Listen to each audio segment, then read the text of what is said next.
Hello, and welcome to the video today. So today I'm going to be doing a guide on Azhag the Slaughterer. It's kind of a first 20 turn guide, what to do and how to go about it. So Azhag is not the hardest campaign out there, but it's not easy, and I think it can snowball pretty hard.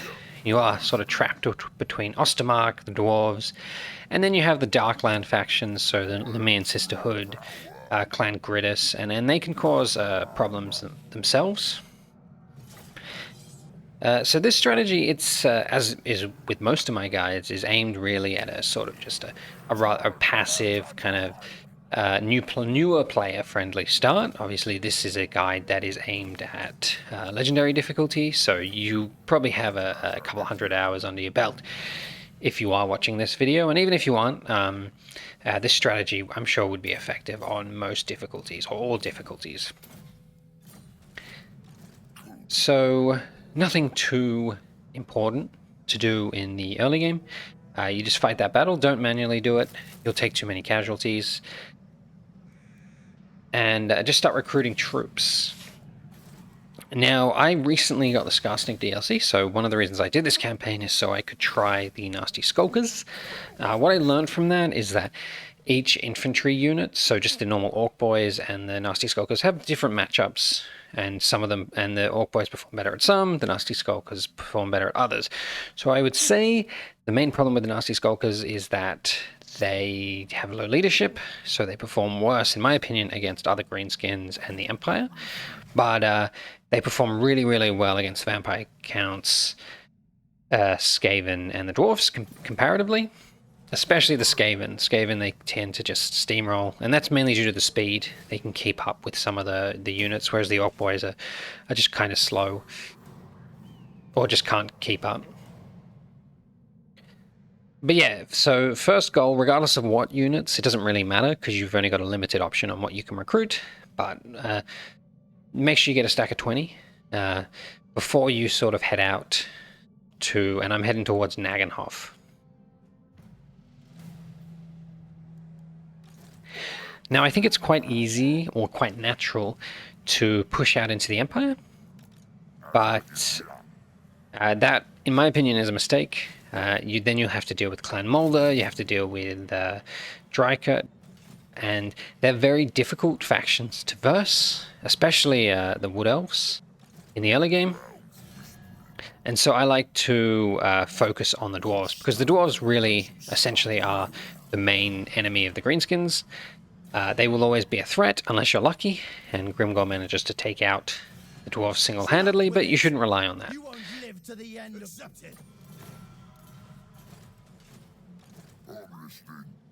So I'm just, at this point, I'm just making non-aggression pacts with whoever I can. So I do it with the Norscan tribe. They don't really hold it, and they'll probably eventually declare war on you anyway, but it buys you a little bit of time. You don't have to worry about them for just a little bit longer. I also do it with the vampire counts, which probably isn't that much of a problem. They kind of don't bother you, and they like you a bit more than most, just because of the trait for Azhag. You could also try and get a peace treaty with Clan Gridus. In this particular campaign, they did declare war on me, which you will see in the next couple of turns.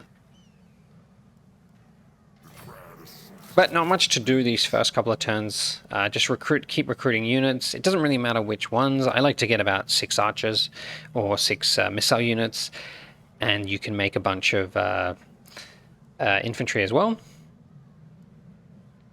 I can't really recommend an infantry. I think Nasty Skulkers overall are better, but as I said before, they do perform worse, in my opinion, against the Empire and Greenskins. But the Greenskins aren't too much of a threat. You do want to confederate the Red Eye, but that's a little bit later down the track, so you should have more options then. So just recruit whatever you want, whatever you're most comfortable with. And yeah, money's a little bit of an issue, but you should be able to re-recruit whatever you want a little bit later. There is sort of a lull here, and there'll be a lull towards the end of the guide as well, where you do have options to recruit.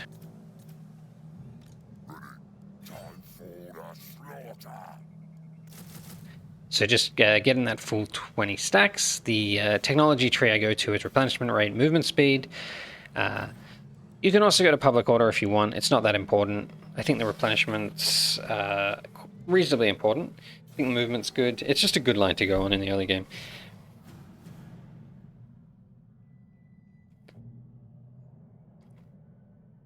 Not much to do. Now, this campaign it's pretty random. There's a lot of stuff that goes on. I would say the only constants really are you are jumping over to Nagenhof, and I don't take it because it's not worth it. You really can't deal with just all those factions at once, and it just causes a lot of problems, and you get attacked by Karak Kadrin will declare war on you, and it's just easier to stay in the mountains, so I just sack. Nagenhof get levels. You really need Foot of Gork to deal with the dwarves. And yeah, as you can see from the buildings I chose, I don't think it's too important. I just went with gold, and I would recommend that. So a barracks and gold. I like to get the barracks up because I want the nasty skulkers, as well as saving it for tier 3 when I can get the Blackhawk hero units, as I find them to be extremely useful. Especially at killing lords, but as I said, nasty skulkers are really, really good too. Add that. So I'm just sacking this. Hopefully you get a good item. In this particular campaign, I got the 17% ward save as one of my first items, which was very lucky. I don't think that's the best choice. I have done a campaign where I've gotten the some spellcast items, some really good ones, and so I hope, fingers crossed, you get that in your campaign. But you know, I'll take the ward save as well. It's one of the best items you can get. So normally I'd go for nasty skulkers, but Azhag does give a lot of buffs to orc boys and big orc biggins as well. So you can go down that path and it's perfectly viable. So the great thing about this is that money isn't great for Azhag at the start. So if you're just sacking this settlement, you're getting an extra bit of income. You're also raiding as well, which is getting your Waaagh up. Personally, I wouldn't use the Waaagh straight away. Just use its buffs to your faction, just to sort of build up your settlements, get the public order stuff going. And personally, I like to save it for either Zufbar or Karak Kazak, especially Karak Kazak. That always helps. But it does. The Waaagh does reduce your movement range by 50%, and that's very crippling when you really want to be rushing around, getting rid of as many factions as possible.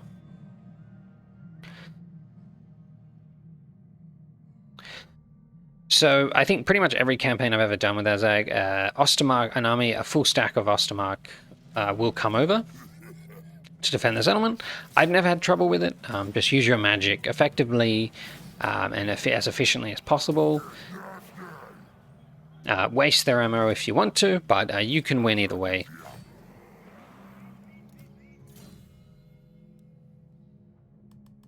As for talent points for Azhag, I kind of went a bit of the blue line. You don't have to do that. You can focus on your army if you want.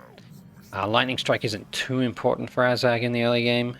It's really only the Skaven that produce large armies. And once you get Waaagh going, it's fine. You don't really need it.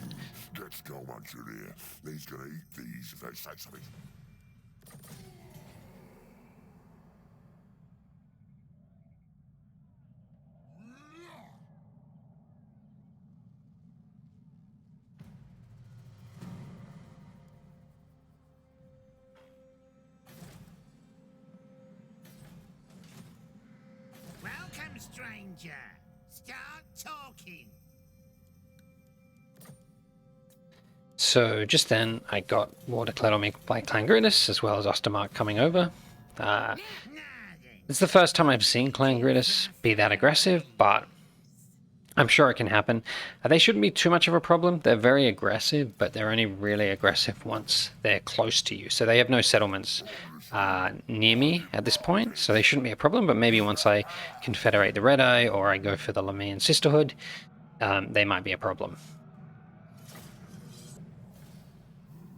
But this is the big battle, so good luck if you are fighting this. This pretty much always happen. The army's not too weak, not too strong on their part. If you've got the orc shaman, so it's not too bad. Deliver your missive and then get from my presence.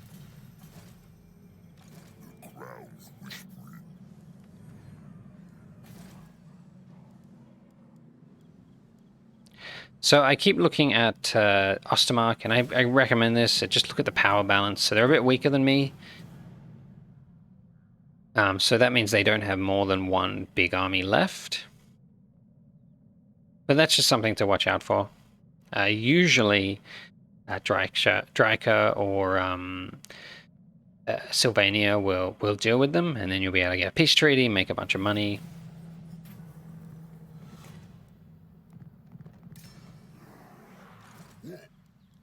Time for the slaughter. Violence.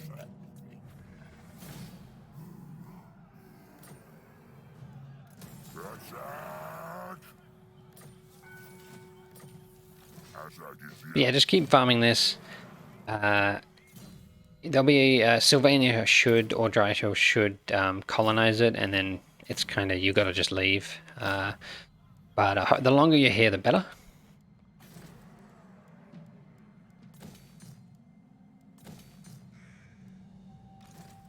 And you should be able to get Foot of Gork before you go.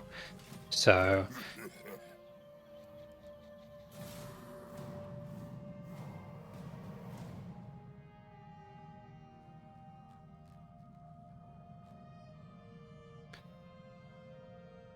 just be patient here, hold out as long as possible. So historically, before they did all the public order changes, you'd finish here and then you'd underway back and you deal with the public order problems. And that timed really well. That doesn't really happen anymore. Public order isn't as much of a problem. But when you do get tier 3, I usually do build a public order building. So they want a peace treaty. I don't like doing a peace treaty because often you get the chance to attack Ornery and confederate him after Karak Kadrin is beaten. And that's a really, really good way of getting a couple of really well upgraded settlements.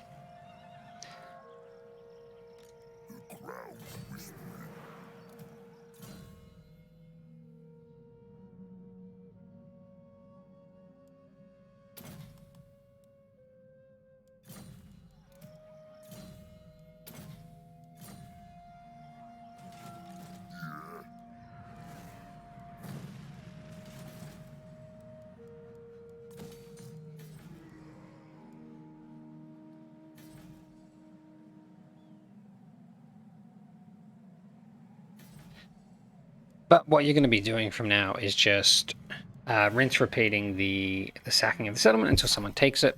And then you want to head back to Red Eye. You can recruit some different units and sort of make the army how you want it. In this particular campaign, I just made a bunch of nasty skulkers and orc Araboys, and that was good enough.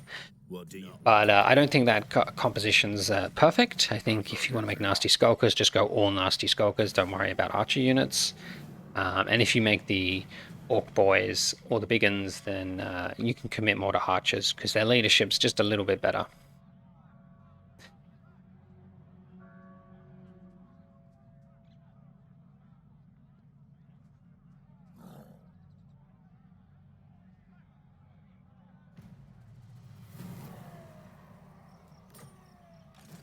I am true power. What you want? This will please the Iron Hats.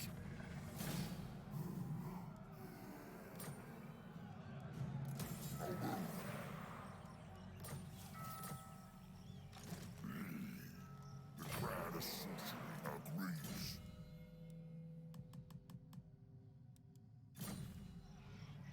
Good.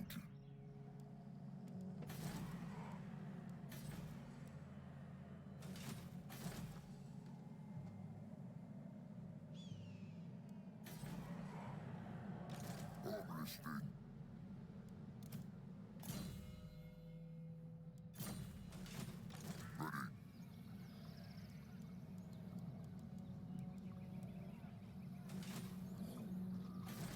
orcs come before me.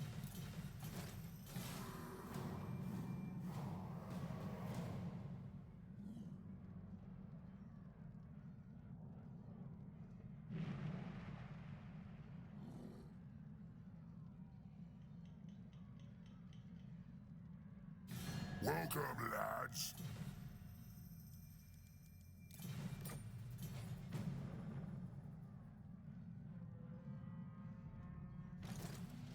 Crowds whispering.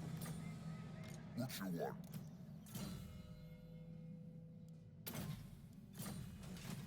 Azhag is here. I demand it. Time for them to die. Go, Skelmeter. Yeah. Yes, it shall be.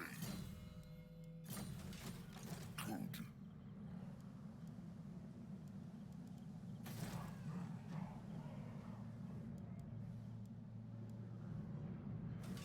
Ready?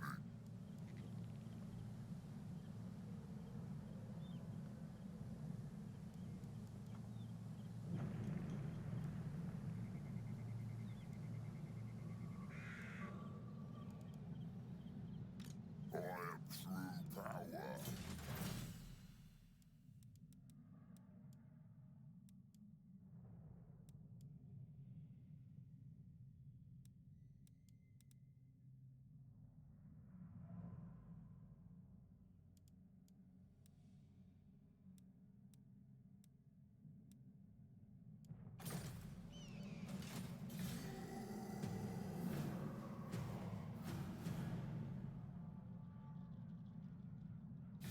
So, you got one.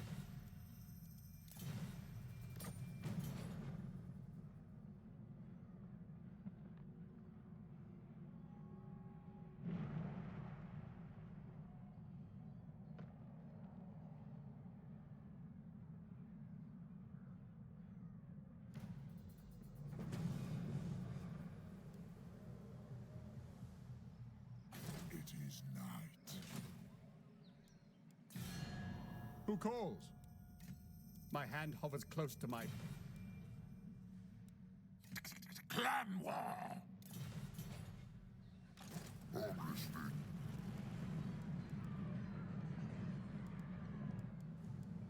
Time for the slaughter! The clown speaks, I follow.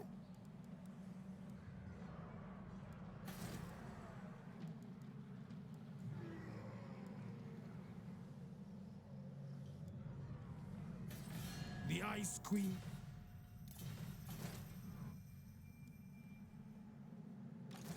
The crowd's whispering.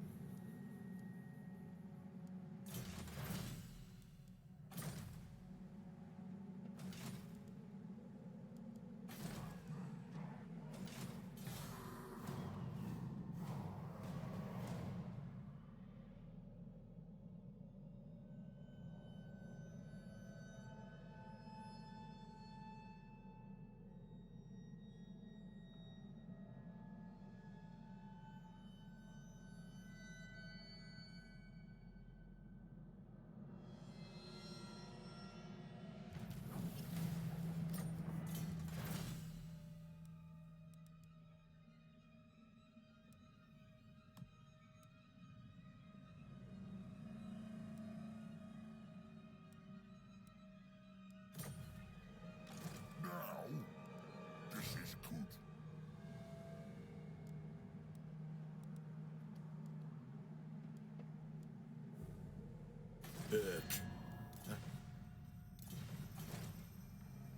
Azhag is here.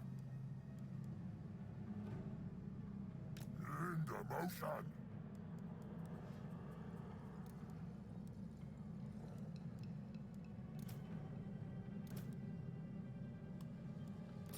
I am true power.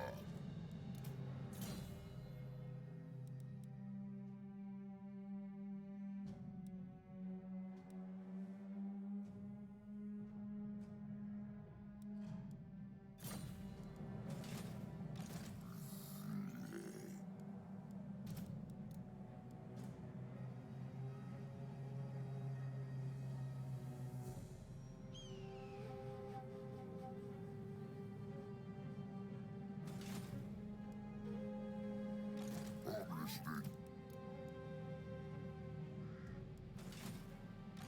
The crowd's whispering.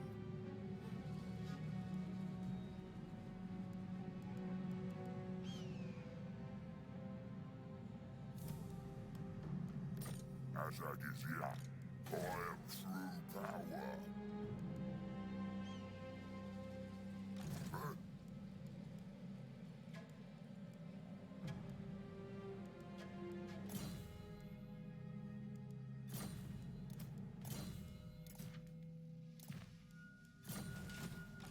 I'm listening.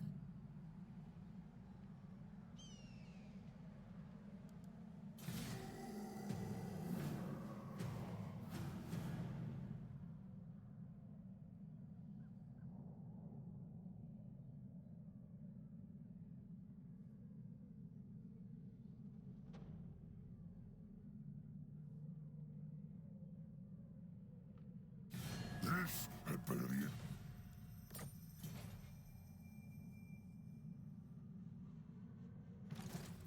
The crowd's whispering. Azhag is here.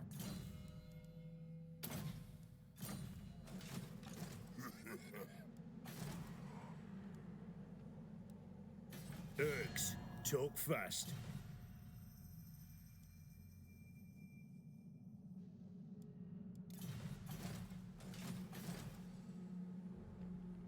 Ha! You said better. I am true power. What?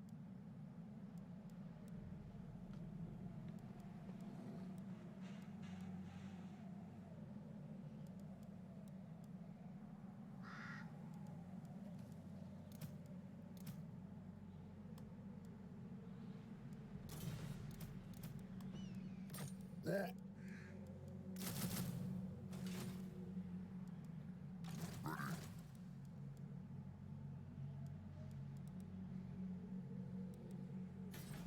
You're not welcome.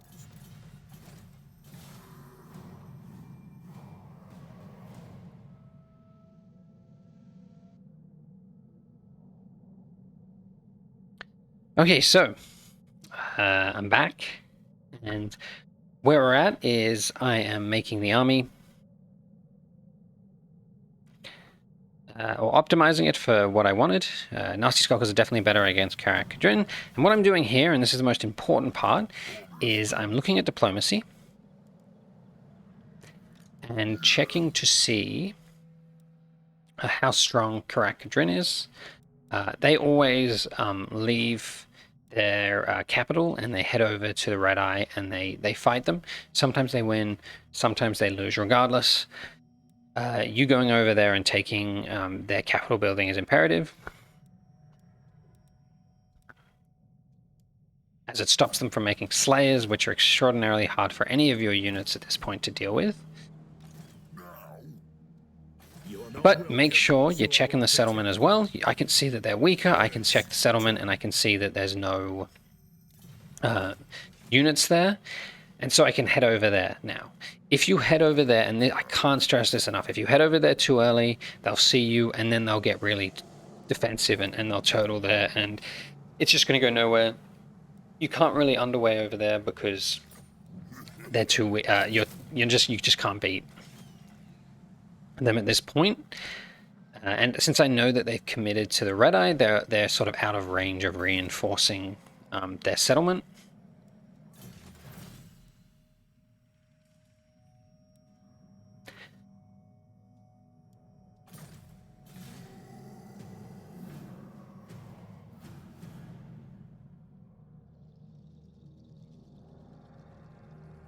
But I'll see what happens at the end of this turn.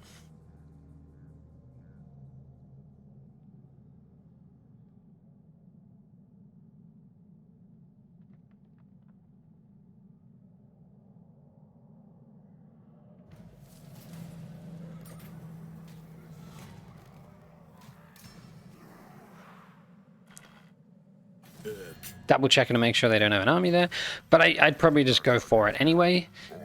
You're not going to get a much better chance than this. The Red Eye don't generally finish Karak Kadrin off.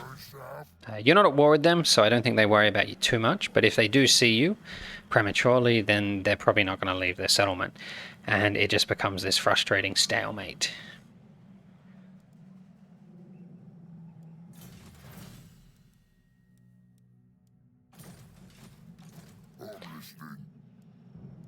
So here, kind of fingers crossed they don't come back.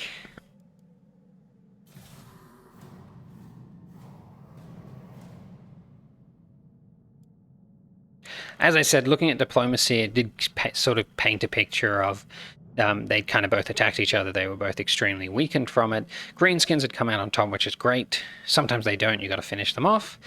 No big deal.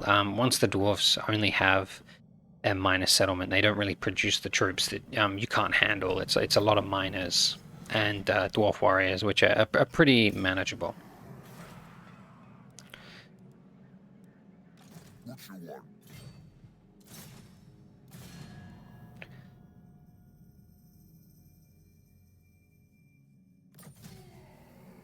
Let's scrap. So you're going to have to manually do this one. You don't want to auto-resolve it. Dwarf auto-resolve is for sieges is usually pretty ridiculous. I can see he's significantly weaker. He had about 2 and a bit armies before. Now he's only got 1 or 1 and a bit, more likely.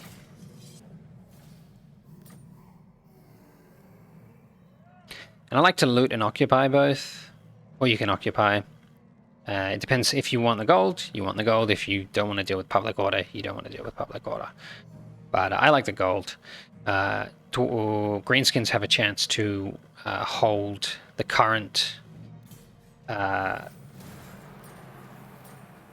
tier when they occupy, so you don't get a reduction in the quality of the settlement, and I like to do that.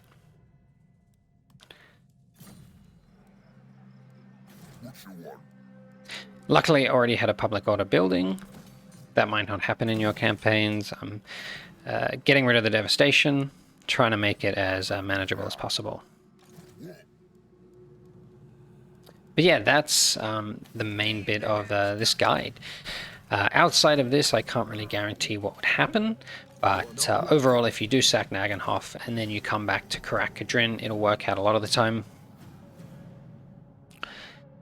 But you make sure you wait. Don't jump the gun with Karak Kadrin, otherwise you're gonna have a much worse campaign. But I'll go over quickly what else you can do. So in this particular campaign, everyone seemed to declare war on me or unite against me. A little bit unlucky. It doesn't always happen like that, but that's just something to consider. So I saw Karak Kadrin got wiped out, so that means Ornery wiped him out. So he's probably in between Grashnik's Lair and Karak Kadrin. I double check their capital. No one's there. They don't have many forces, so I kind of just underway to the maximum point. And Ornery's there, and so this isn't a great opportunity. My instant reaction, what I do is I just declare war on him. He can't move, and I know that he's not too strong that I'd regret doing it, and I just have to beat him. I don't have to do anything too special. And if I do beat him, I get 2 tier 3 settlements, which is really, really valuable, instead of attacking him in a settlement, having to deal with the garrison, and reducing my my eventual settlement, or making it weaker. But yeah, so I do confederate him, and that goes really well. This happens often, but a little bit lucky that he was where he was. I can't guarantee that he'd be there, but you do want to confederate him one way or the other. The earlier the better, so I'd probably just attack him. But as I said, everyone's against you, so Ostermark's still alive, and they retake Nagenhof, so they're bordered with me. Now, that's a huge problem for my campaign, but that often they get wiped out, so it was a little bit unlucky.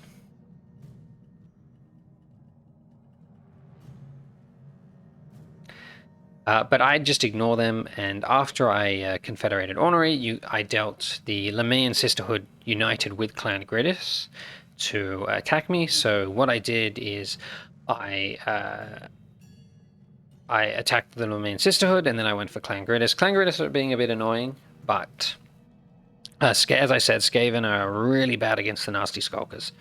The Nasty Skulkers perform excellently against them. But that's just something to consider. Personally, in all my Azhag campaigns, I like to take out Gridis and Lemmian Sisterhood before I do anything else. Sort of consolidate this sort of corner of the map, I guess. And then try and get a peace treaty with Ostermark, and then head south. And finish off the dwarves, because the sooner you get rid of the dwarves, the better it is for Grimgor. The happier Grimgor is, the more of a chance he is to just dominate that southern part of the map. So depending on what Grimgor does, you might have to confederate him early if he's about to die, or you just head south, help him out, or if everything goes to well, just head into the Empire. Don't be afraid to just get rid of Reichland first. Empire armies are pretty weak to you in the early game, and if you can get them before turn 50 or 60, then it's more manageable.